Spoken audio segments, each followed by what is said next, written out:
우리가 히브리서를 이렇게 네 가지로 나누어서 보면서 1장부터 10장 속에서 서론을 보고, 그리고 1장 4절부터 2장 18절 마지막 절까지 2장까지 하나님의 사자, 천사보다 조금 못하게 하시고 한 천사보다 뛰어나신 예수 그리스도, 이렇게 말씀을 하고 있어서 오늘 그 중에서 구원에 관한 증언을 같이 묵상하려고 하는 겁니다. 1장에서 예수 그리스도의 탁월성에 대해서 얘기를 했죠. 예수 그리스도는 그 계시자로서의 예수 그리스도의 계시만이 구원자 하나님을 완전하게 설명할 수 있었다라고 말씀을 했어요. 뿐만 아니라 그분이 모범의 삶을 살아서 우리들의 모범, 우리들의 신앙의 모범이 되셨다라는 거죠. 그것은 그의 행위에 있는 것보다 더 중요한 것, 그가 이 땅에서 태어나시고 성령으로 말미암아 태어나시고 성령으로 말미암아 인도함을 받는 삶을 살며, 그리고 성령으로 함께 하셔서 십자가를 지고 죽으시고 완성되어지는 그 그림을 통해서 우리의 모범을 보여주신 것. 성도들의 삶이란 그 자체가 성령으로 말미암아 거듭남에서부터 시작되어지고 성령의 인도하심을 받으면서 십자가 지는 삶이 되어지고, 그리고 그것으로 말미암아 자기 부인 죽음에 이르를 때 자기 백성들은, 새 사람은 그 속에서 완성에 이르는 것이다 라는 그림을 예수를 통해서 보여주셨다라고 말씀하고 있어요. 그러면서 2장에서 이렇게 말하고 있죠. 구원이 무엇이냐, 큰 구원, 이렇게 표제를 붙였는데, 그러므로 우리가 들은 것에 더욱 유념함으로 우리가 흘러 떠내려가지 않도록 함이 마땅하니라.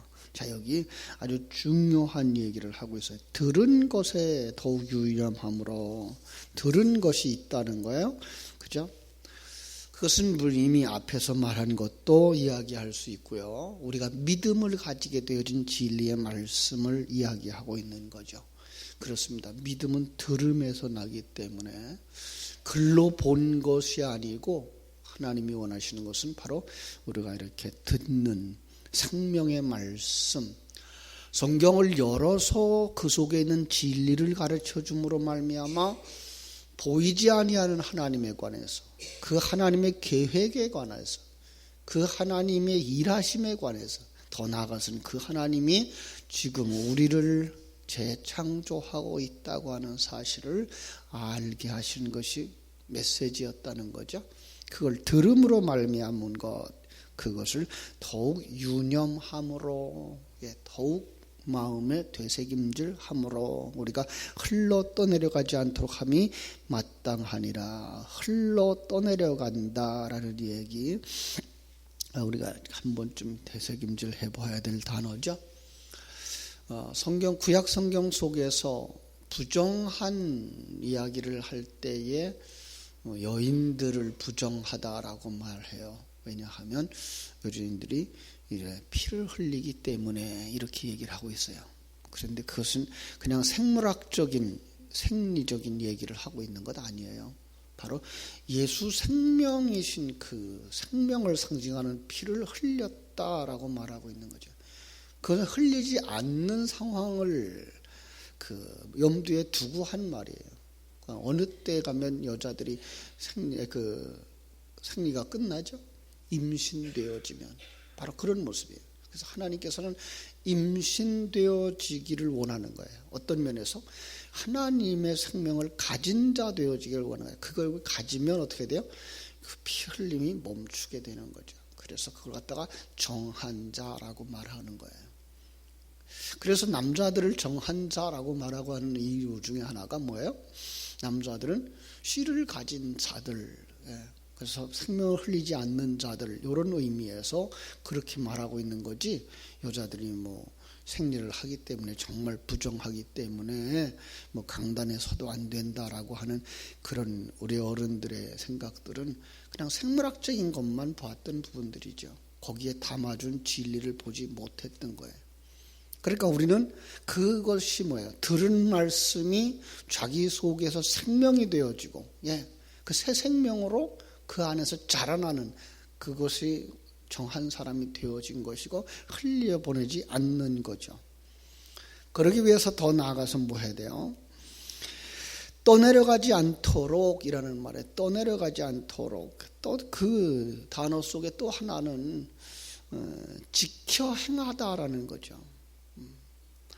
내게 들은 것을 지켜 행하다라고 말할 때, 하나님이 우리에게 주신 것을 지켜 행하다라고 말할 때 우리는 또 이제 그 글자 그대로 생각해서 이런 말씀은 지키고 저런 말씀은 하지 말라 그랬고 이건 하라 그랬고 그것만 계산해서 이 하는 것들을 지키고 있다라는 생각을 하고 있는 거죠. 아니고요. 역시 뭐예요? 지켜서 보존해서 이런 의미예요. 보존해서 흘려내보내지 않는 것, 이런 의미가 있는 거예요. 또 지킨다고 하는 그 이야기, 그리고 흘리지 않는다고 하는 그 이야기 속에는 정한 짐승에 대한 이야기가 나오죠. 정한 짐승은 되새김질을 해요. 그래서 가진 것을 흘려보내는 것이 아니라 가진 것을 되새김질을 해요. 그래서 레위기 11장에 나오는 정한 짐승과 부정한 짐승을 이야기할 때에 그 정한 짐승의 특징은 되새김질이에요. 유념하는 거죠. 이 단어 속에 들어가 있는 거예요. 하나님께서 주신 그 말씀을 우리는 되새김질해야 돼요. 흘려보내지 않는 정도만이 아니라 그 지식이 생명이 될 때까지 되새김질하는 작업들이 필요한 거죠. 그렇죠? 이것이 바로 성도들의 마땅한 자세다. 여기가 2장 1절 말씀이에요. 다시 한번 봅니다. 그러므로 우리는 들은 것에 더욱 유념함으로써 우리가 흘려 떠내려가지 않도록 함이 마땅하니라 라는 말씀. 2절입니다. 천사들을 통해서 하신 말씀이 견고하게 되어 그것으로 말미암아 천사, 어떤 천사요? 하나님의 사자들이라고 보시는 게 더 좋다 그랬어요. 하나님의 사자들을 통해서 하신 말씀이 견고하게 되어, 그죠? 견고하게 되어 생명이 되어지고 기초가 되어지고 그렇게 되어질 때 바로 거기서부터 뭐가 일어나요? 거기서부터 성전을 세워나갈 수 있는 거죠.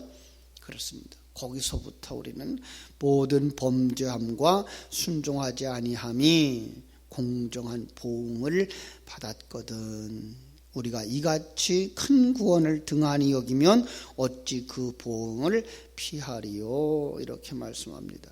자, 그 생명의 말씀을 가지고 기초로 삼아서 그 위에 성전을 지어가는 사람들은 그 수고에 대한 상당한 대가를 받는다. 하나님이 그를 기억하신다라고 하는 사실이죠.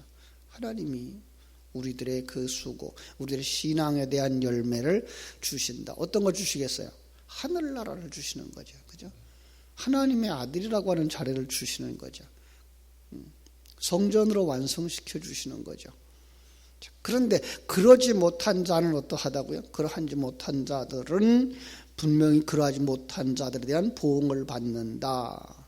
큰 구원을 등한히 여기면 어찌 그 보응을 피하리요. 여기 그 보응이라고 하는 것은 심판을 이야기하고 있는 것이죠. 그렇습니다.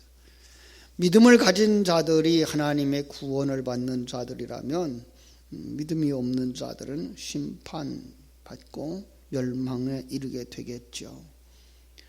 자, 그러므로 이 구원은 처음에 주로 말씀하신 바요 들은 자들이 우리에게 확증한 바니 하나님도 표적과 기사들과 여러 가지 능력과 및 자기의 뜻을 따라 성령이 나누어 주신 것으로서 그들과 함께 증언하셨느니라 라고 말씀하고 있어요. 구원은 누구를 통해서 말씀하셨다고요? 주로 말씀하신 바요 들은 자들이 우리에게 확증한 바니. 자, 여기 주님이 말씀하셨어요. 가장 그 시발점은 예수로부터 나와요. 그죠? 예수로부터 나와요. 그런데 그 다음에는 그것을 들은 사람들이, 사자들이죠.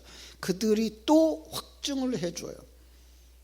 그러니까 예수님이 일하시고 주의 종들이 일하고 더 나아가서 하나님도 표적과 기사들과 여러 가지 능력과 및 자기의 뜻을 따라 성령이 나누어 주신 것으로서 그들과 함께 증언하셨느니라. 성부 하나님도 그 구원에 대해서 확실하게 해주시기 위해서 능력도 베풀고 기사도 베풀고 표적도 베풀어서 그 구원의 약속이 확실하다는 것을 우리에게 알게 해주신다라는 거예요. 표적들의 증거, 그 기사들의 의미가 여기에 있는 거죠. 하나님은 우리의 구원을 더 분명하게 해주시기 위해서 우리에게 기적도 베풀어 주셔요.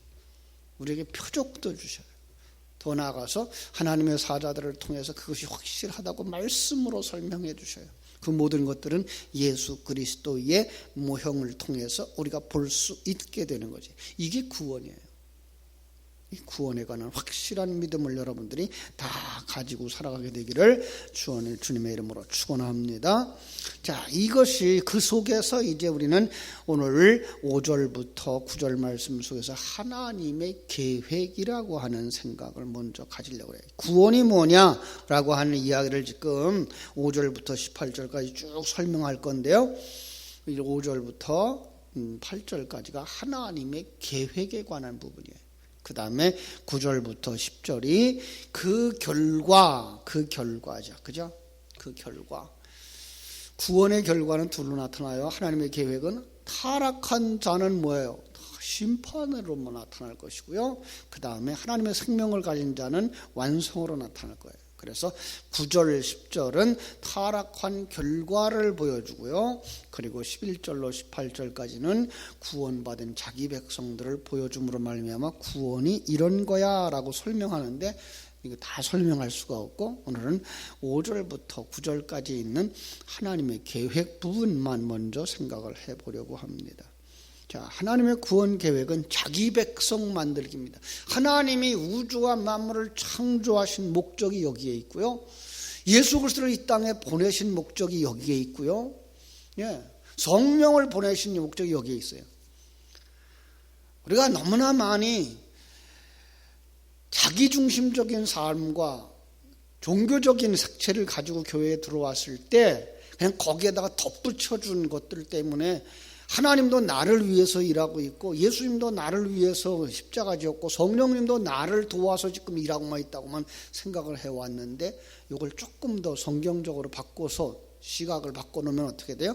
하나님의 계획이 이렇게 되어져 있다는 걸 먼저 깨달아 알고 그 계획 속으로 우리가 들어가서 하나님의 계획처럼 우리가 바뀌어져 가는 것이 바로 진정한 구원이다라고 하는 것, 진정한 신앙생활이다라는 것 우리가 알게 되는 거예요.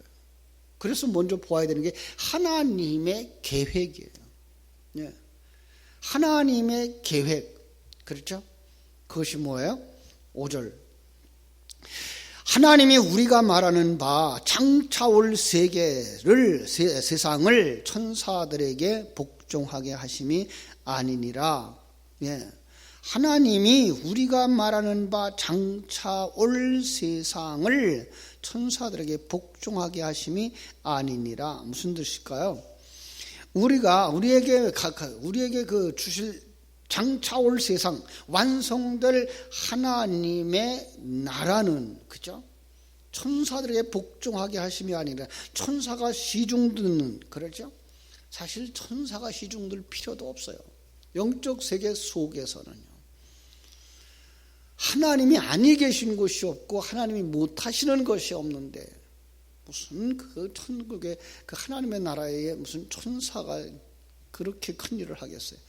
그래서 우리는 성경 속에 나오는 그 하나님이 보낸 천사들, 하나님의 사자들의 사건들을 볼 때에 그 하나님이 일하시는 어떤 모습으로 봐도 상관은 없어요. 자, 어쨌든 그냥 문자 그대로 보겠습니다. 사실 그래서 우리는 하나님의 사자로 보고요. 그 하나님의 사자가 뭐 하고 있어요? 6절. 그러나 누구인가가 어디에서 증거했어요? 이거 시편 8편 5절을 인용한 거거든요. 사람이 무엇이기에 주께서 그를 생각하시며 인자가 무엇이기에 주께서 그를 돌아보시나이까. 여기 사람은 바로 인자죠. 예, 그걸 겹쳐서 보셔야 돼요. 따로따로 보지 말고 반복해서 설명하고 있는 걸 봐야 돼요. 사람이 무엇이기에 주께서 그를 생각하시며 인자가 무엇이기에 주께서 그를 돌아보시나이까. 그를 잠시 동안 천사보다 못하게 하시며, 여기 천사는요, 이게 엘로힘이에요. 하나님보다 못하게 하시고요, 잠시 동안. 그가 누구예요? 예수 그리스도잖아요. 예수 그리스도가 이 땅에 오셨어요. 그런데 그분이 참으로 천사보다, 하나님보다 조금이에요. 잠시 동안이에요. 그죠? 근데 잠시 동안이란 단어도 되고요, 조금 못하게도 되고요. 어쨌든 이 땅에 오신 예수 그리스도는 하나님보다 못한 것처럼 나타나고 있는 거죠. 천사보다 못한 거로 나타나는 것보다는 아니에요. 그죠? 영광과 존귀로 광을 씌우시며, 이거 완성이죠. 이 땅에 오셨을 때는 하나님보다 못하고 천사보다 못한 존재처럼 보일지 모르지만, 그죠? 어떤 주의 사자들보다도 부족한 부분으로 보일지 모르지만, 그러나 완성해서 어떻게 돼요? 영광과 존귀로 관을 씌우시며 만물을 그 발 아래 복종하게 하셨느니라. 이게 뭐예요? 이게 구원의 완성의 모습이에요. 그렇습니다. 하나님께서는 오늘도 하나님께서 우리 앞에 나타난 예수 그리스도, 그 예수 그리스도 2000년에 이 땅에 오셔서 우리에게 하나님을 계시하고 구원을 계시하고 돌아가신 그 예수 그리스도, 지금 우리와 같이 계시다는 사실 여러분 잃어버리면 안 돼요. 그분이, 그죠? 그분이 하시는 일은 뭐예요? 그분이 하시는 일이 우리를 그 자리로, 자기가 걸어간 그 길로 인도하고 있다고 하는 사실이에요. 그래서 어제도 말씀드려서 예수님은 메시아로 보셔야 돼요. 구세주예요. 두 번째가 예수님은 우리의 모범으로 보셔야 된다라는 것. 그분이 걸어가신 그 길을 우리가 걸어간다. 어떻게? 성령으로 잉태되어진 것처럼 우리도 성령으로 거듭나는 것부터 하나님의 사람이 시작이에요. 예수님이 성령의 인도함을 받으면서 시험을 받아요. 이 땅에 살아가는 삶이 우리의 성령의 인도하심 속에서 살아가는 거예요. 그리고 십자가 지는 거예요. 이 땅에 살아가는 우리의 삶이 주님이 나를 따라오려거든 자기를 부인하고 자기 십자가를 지고 나를 쫓아오라고 한 것처럼 우리가 십자가 지는 삶을 사는 거예요. 십자가 지고 옛사람 다 벗어버리면 새 사람으로 완성되어져서 하나님 나라로 들어가는 거예요. 이게 예수님이 이 땅에서 보여준 그림인 거예요. 이게 구원인 거예요. 그런데 살아가는 그 인생의 모습이란 세상 사람들만도 못할 수도 있어요. 세상 사람들의 눈에 비춰질 때는. 그러나 하나님의 눈에는요, 하나님의 생명을 가진 자들만 하나님은 보여요. 하나님의 생명이 없는 자들은 아무것도 없다, 아무것도 아니다라고 말씀하고 있는 거예요. 우리가 아무것도 아니었던 자리였어요. 우리는 정말 죄악 속에서 죽었던 자였어요. 하나님에 대해 반응할 줄 모르는 사람이었고요, 하나님의 세계를 볼 수도 없는 사람이었고요, 들을 수도 없는 사람이었어요. 그런데 하나님의 생명이 우리 속에 딱 들어와서 하나님을 알게 하시는 거예요. 그리고 하나님을 보게 하는 거예요. 하나님의 음성을 듣게 하는 거예요. 그리고 하나님과 함께 걸어가는 거예요. 자기를 부인하는 사람으로, 자기 십자가를 지는 사람으로. 예. 결국은 어떻게 된다고요? 예수 그리스도처럼 올라가요. 예수 그리스도. 창세기 1장 26절, 27절, 28절에서 하나님이 인간을 짓자라고 말씀하시면서 생육하고 번성해서 땅을 충만하고 하나님이 허락하신 그 만물을 다스리는, 다시 말하면 하나님의 일하심을 대신할 만한 사람들, 그 자리로 우리를 업그레이드 시켜주는 거죠. 그래서 예수님을 통해서 그걸 우리에게 보여주시는 거예요. 8절 이렇게 말하고 있죠. 만물을 그 발 아래 복종하게 하였으니 만물로 그에게 복종하게 하셨은즉 복종하지 않은 것이 하나도 없어야 하겠다라는 거예요. 그런데 지금 우리가 만물 아직 그에게 복종하고 있는 것을 보지 못하고 있다. 여기 만물 그것보다 더 중요한 건 뭐예요? 우리가 시간과 공간 세계 속에서 살아가고 있는 것들이 온전히 하나님 앞에 순종하지 못하고 있다. 그 중에 대표적인 게 누굴까요? 타락한 인생들이에요. 아직도라는 말을 쓸 때에는 바로 하나님의 백성들일 수 있어요. 우리가 하나님이 그렇게 일하시고 하나님이 그렇게 베풀어 주시고 하나님이 그렇게 역사하시는데 우리 아직도 완성에 이르지 못한 거죠. 이 부분이에요. 시작은 했어요. 그런데 아직도 완성되지 못한 거예요. 그렇죠? 자, 우리의 삶은 어떤 걸까요? 9절 한번 다시 보겠습니다. 오직 우리가 천사들보다 잠시 동안 못하게 하심을 입은 자 곧 죽음과 고난 받으심으로 말미암아 영광과 존귀로 관을 쓰신 예수를 보니 이를 행하심은 하나님의 은혜로 말미암아 모든 사람을 위하여 죽음을 맛보려 하심이라. 자, 여기 보세요. 예수님을 잘 보셔야 돼요. 예수님은 이 땅에 오셔서 비록 이 땅에 있는 어떤 천사보다 조금 잠시 동안 못하게 했어요. 그런데 불구하고 그가 죽음의 고난을 받으셨고 그로 말미암아 영광과 존귀로 관을 쓰셨어요. 이제 우리도 그 길을 간다는 거예요. 하나님의 은혜로 말미암아 모든 사람을 위하여 죽음을 맛보려 하심이라. 여기 모든 사람 그러면은 자칫 어떻게 오해할 수 있죠? 예수님의 죽음으로 말미암아 모든 사람이 구원받게 이렇게 만인 구원론이 되어버려요. 이 단어는 어떻게 해석해야 되는가 하면은 온전한이라고 바꾸는 것이 나아요. 온전한 사람을 위하여. 그래서 구원받은 우리가 온전한 사람이 되게 하기 위하여 십자가의 고난을 받으셨다. 죽음을 당하셨다라는 거예요. 그게가 주님이 이 땅에 와서 우리에게 보여준 모범인 거예요. 우리의 온전함을 위하여 우리는 뭐 해야 돼요? 자기 십자가를 지고 주를 쫓아가야 되는 거죠. 자, 이제 말씀을 좀 정리해 보겠습니다. 주님은 우리의 모범으로 오셔서 이 모범이라는 말 속에서는 우리가 그가 행하였던 행위들만 이야기하고 있는 것 아니에요. 성령으로 말미암아 잉태되어지고 성령의 인도함을 받아 시험 받으시고 성령의 역사하심으로 말미암아 십자가를 지고 죽어 그러면 성령께서 그를 부활시켜서 하나님의 나라로 데려가는 그 일을 모범이에요. 우리가 그 길을 가는 거예요. 우리가 성령으로 거듭나야 하나님의 사람이 되는 거예요. 예. 그리고 성령의 인도함을 받으면서 그 과정이 뭐예요? 십자가를 지는 삶이라고요. 주님께서 그래서 말씀하셨어요. 나를 따라오려거든 자기를 부인하고 자기 십자가를 지고. 그 십자가라는 말 자체도 우리 다시 바꿔서 말했죠. 그냥 무거운 것, 고난이 아니고 내가 하나님 나라의 대역죄인이었구나. 하나님이 왕인데 내가 왕으로 살았구나를 깨달아 알고 그 왕의 자리에서 내려와 겸손하게 순종하는 자리에 내려가는 것. 아버지의 뜻을 깨달아 알고 아버지 뜻대로 살겠다라고 아버지 집으로 돌아가는 것. 그게 십자가라고요. 그 길을 우리가 혼자 할 수가 없어요. 그래서 주님과 함께 그 십자가를 지고 가는 거예요. 그걸 갖다가 주님이 메시아이며 주님이 우리의 모범이다라고 말씀해 주셔서 구원은 바로 이러한 하나님의 계획을 성취해 가는 것이라는 것. 지금 우리가 그 계획 속에서 우리가 살아가고 있다는 것. 그래서 마지막 빌립보서 1장 6절로 말씀의 결론을 맺을게요. 빌립보서 1장 6절 뭐라고 되어 있죠?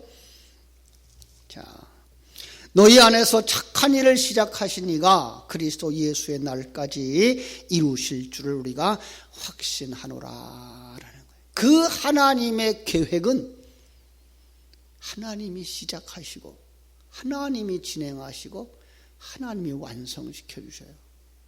그런데 에스겔서 36장 30에서 설명해 준 것처럼 하나님이 그 일을 하는데도 뭐가 필요하다?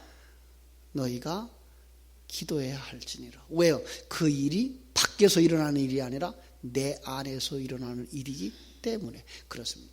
여러분, 구원의 역사가 밖에서 어떻게 일어나든지 상관없어요. 예. 역사가 어떻게 바뀌어도 상관없어요. 중요한 건 그 속에서 여러분과 내가 구원에 이르는 자냐, 그 생명에 같이 가는 자냐, 그 주님과 함께 가는 자냐, 그것이 지식으로가 아니라 내 생명으로 되고 내 안에서부터 정말 십자가 지는 삶과 완성되어지는 삶이 이루어져야 되는 거예요. 여러분 속에 이것이 이루어지기를 위해서 기도하는 여러분 되시기를 주님의 이름으로 축원합니다. 기도하겠습니다. 하나님 우리 아버지, 하나님의 크신 은혜와 사랑을 감사하고 감사합니다.